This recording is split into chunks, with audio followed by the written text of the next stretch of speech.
perubahan-perubahan yang agak mendasar ya. Ini skim yang kedua Pak Ibu ya. Tadi skema seleksi berbasis prestasi, ini seleksi berbasis tes. Nah, yang kita terima 40% dari formasi yang ditetapkan. Peserta SNBT hanya diperbolehkan mengikuti UTBK 2024 sebanyak 1 kali. Ya, walaupun ini ada 2 jadwal ya. Tapi hanya boleh ikut sekali. Hasil UTBK 2024 hanya berlaku untuk mengikuti SNBT dan penerimaan di PTN tahun 2024. Ini hasil UTBK 2024. Seleksi jalur SNBT 2024 berdasarkan hasil UTBK 2024 dan portofolio bagi peserta memilih program studi seni dan olahraga. Lanjut Mas. Nah, ini ketentuan tambahan yang saya kira ini juga baru yang perlu kita sampaikan. Ini inovasi-inovasi yang dilakukan kementerian ini memang untuk kepentingan anak-anak kita Bapak Ibu ya, dan kepentingan PTN. Jadi saya lihat ini semakin tahun perubahan-perubahan yang dilakukan itu memang lebih baik dari hari-hari sebelumnya. Itulah inovasi yang dilakukan oleh kawan-kawan ya, termasuk oleh kementerian. Jadi siswa yang telah dinyatakan lulus seleksi jalur SNBP 2024, SNBP 2023 dan seleksi nasional masuk perguruan tinggi negeri SMPTN 2022 tidak dapat mendaftar di SNBT 2024. Ini sama, tahun-tahun sebelumnya ini juga sudah diatur seperti ini. Ya. Siswa yang dinyatakan lulus seleksi jalur SNBP 2024 tidak dapat mendaftar seleksi jalur mandiri di PTN manapun. Ini yang baru. Ya, ini yang baru. Tujuannya tadi sudah saya sampaikan. Kenapa ini dilakukan? Tadi Pak Dirjen juga menyampaikan, Pak Kepala Badan juga. Peserta yang dinyatakan lulus melalui jalur SNBT 2024 dan telah daftar ulang atau registrasi di PTN yang dituju tidak dapat diterima pada seleksi jalur mandiri 2024 di PTN manapun. Kalau dia sudah daftar ulang Pak Ibu. Saya contohkan yang sederhana Pak Ibu nih ya. Saya baru buka Fakultas Kedokteran dulu bulan Agustus. Udah diumumkan ini. SNBT. Karena izinnya baru keluar kita buka pada rentang yang diizinkan oleh kementerian. Ternyata yang mendaftar itu 1.400-an lebih. Ya. Saya terima 50 orang. Ternyata yang 50 orang ini setelah kita telusuri datanya, mereka sudah terdaftar semua di PTN di Indonesia macam-macam. Kan kasihan juga yang sudah mendaftar di Unpad karena nggak dapat kedokteran di Unpad dia pilih yang keduanya mungkin di sosiologi dan sebagainya, akhirnya dia tinggalkan, dia ambil juga kedokteran walaupun ke Padang sana jauh katanya. Jadi ternyata yang masuk 50 orang di Sumbar itu, di Bukit Tinggi Fakultas Kedokteran kami itu hanya 13 orang dari Sumatera Barat, selebihnya paling banyak dari Jawa, dan mereka semua telah terdaftar di PTN. Tahun 2024 hal ini tidak boleh terjadi lagi. Maka itulah dibuat regulasi ini ya. Supaya harusnya kan di Unpad kosong 1 kursi ini. Harusnya kan diisi oleh anak-anak yang di bawahnya. Nah, inilah yang kita antisipasi ya. Jadi data ini semua by system nanti.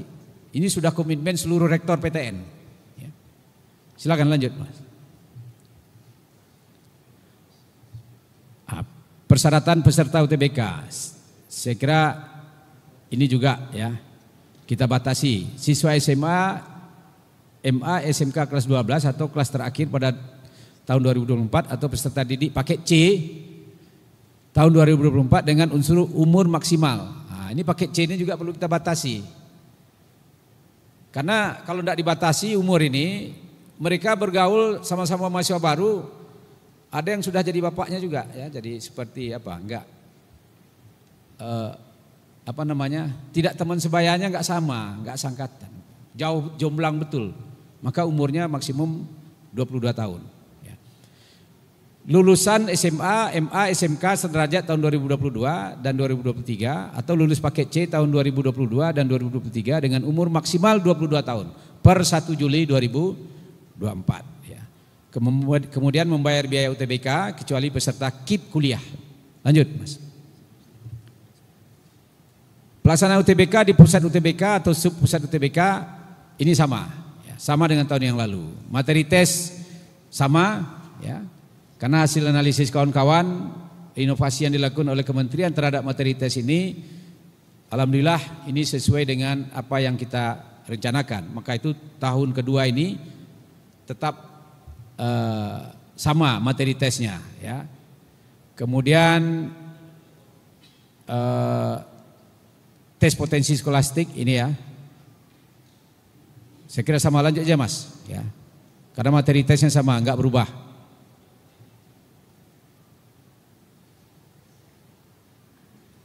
Setiap peserta hanya diperbolehkan mengikuti tes 1 kali. Nah, ini. Kemudian pelaksanaan tes dilaksanakan dalam 2 gelombang, 14 hari dan 28 seksi, 2 sesi setiap hari.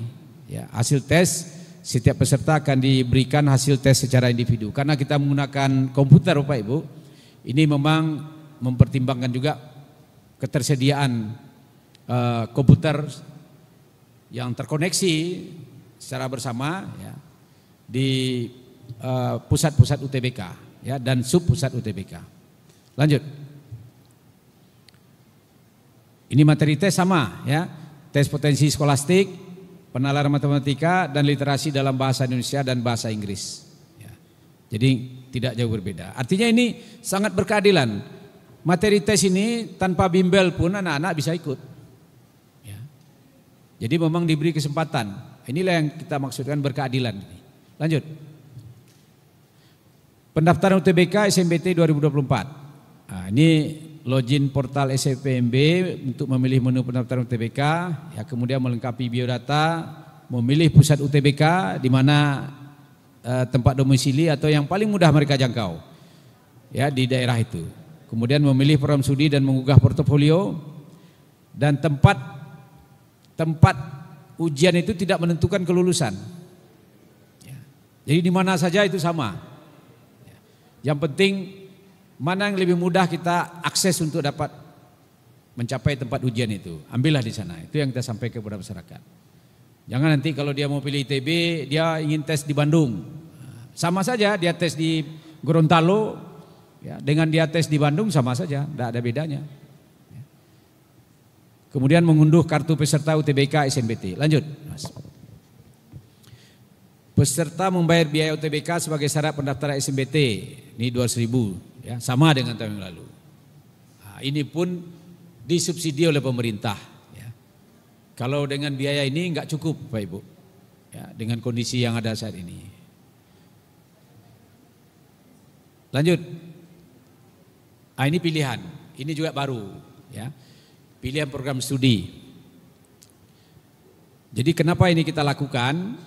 Ya, karena kita ingin, ya, karena bergabungnya pendidikan akademik dengan vokasi, ya, kita harapkan, ya, selama ini minat masyarakat untuk vokasi itu dibanding akademik memang di bawah Pak Ibu.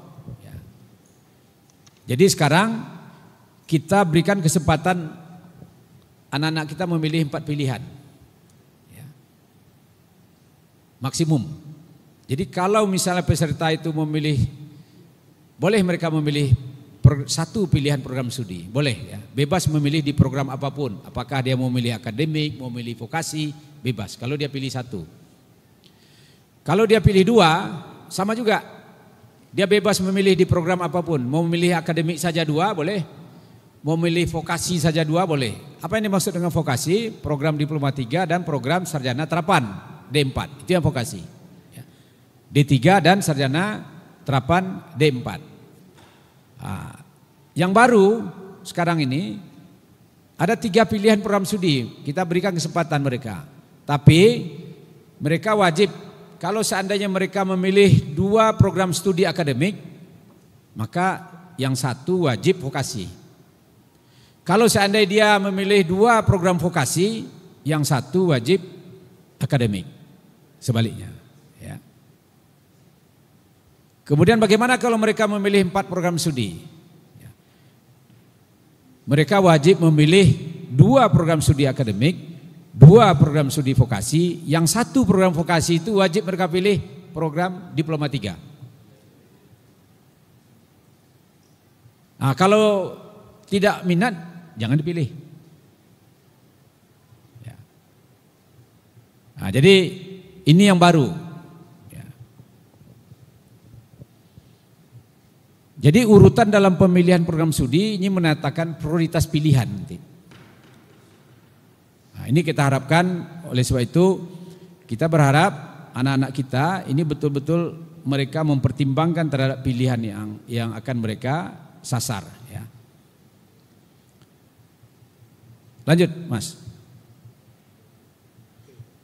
Dilaksanakan di 74 pusat, sama ya. Saya kira tidak ada yang baru ini penambahannya, belum, masih tetap yang lama. Lanjut. Lanjut, Mas. Ini jadwal. Ini gelombang 1 30 April sampai 7 Mei, kemudian gelombang kedua 14 Mei. Memang ada jeda 1 minggu. Kenapa kita buat jeda 1 minggu? Kalau seandainya ada hal-hal yang gangguan nanti ya pada gelombang pertama, misalnya ada gempa, ada banjir, ya, maka kita tidak mau anak-anak kita dirugikan, maka masa senggang seminggu itu digunakan untuk mengatasi itu. Ya. Tapi mudah-mudahan tidak ada gangguan, maka dibuat 2 gelombang, ya, 14 gelombang kedua 14 Mei sampai 20 Mei. Jadi jumlah hari dan sesi ujian memperhitungkan jumlah pendaftar di pusat UTBK PTN. Beberapa wilayah pelaksanaan UTBK akan disesuaikan dengan waktu ibadah sholat. Jadi nanti infonya bisa dilihat di web SNBP, ya, SNPMB. Lanjut. Nah, ini yang penting Bapak Ibu bisa catat jadwal UTBK SNBT 2024. Pendaftaran UTBK SNBT 21 Maret sampai 5 April. Ini perlu kita sosialisasikan, kita sampaikan kepada masyarakat. Mohon sekali bantuan dari teman-teman media. Pelaksanaan UTBK gelombang 1 30 April 2024 ya. Itu dan 2 sampai 7 Mei 2024. Ini untuk pendaftaran gelombang 1. Pelaksanaan UTBK gelombang 1. Pelaksanaan UTBK gelombang 2 14 sampai 20 Mei. Pengumuman hasil SNBT 13 Juni, masa unduh sertifikat UTBK 17 Juni sampai 31 Juli. Jadi nanti ini akan sangat transparan, ya. Akan sangat transparan. Seluruh kegiatan pada hari yang sudah ditentukan akan diakhiri pukul 15.00 sama. Ya.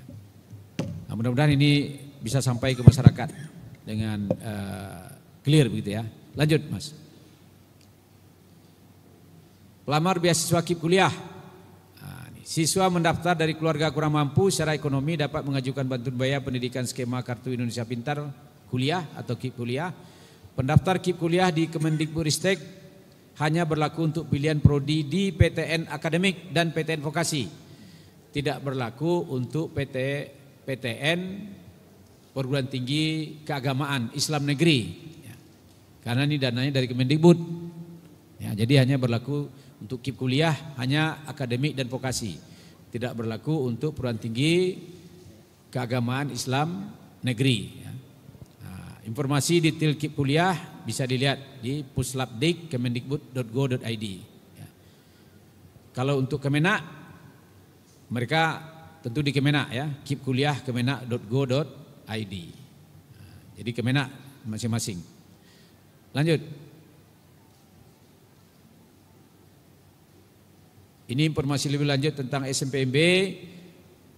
Itu ada di Gedung D lantai 1 Komplek Kemendikbudristek, Jalan Pintu 1 Senayan Jakarta Pusat. Ini emailnya ya. Yang penting laman resminya silakan dikunjungi. Mohon diinformasikan ke anak-anak kita. Tapi saya yakin sekolah ini sudah mengetahui juga mungkin ya. Alaman SPMB bp3 kemendikbud.go.id. Ini web SNPMB. Ya. Lanjut, Mas. Ini media sosial resmi. Ya. Ada Instagram, ada kanal YouTube, ada Facebook, ya. Ada TikTok juga. Ya. Dan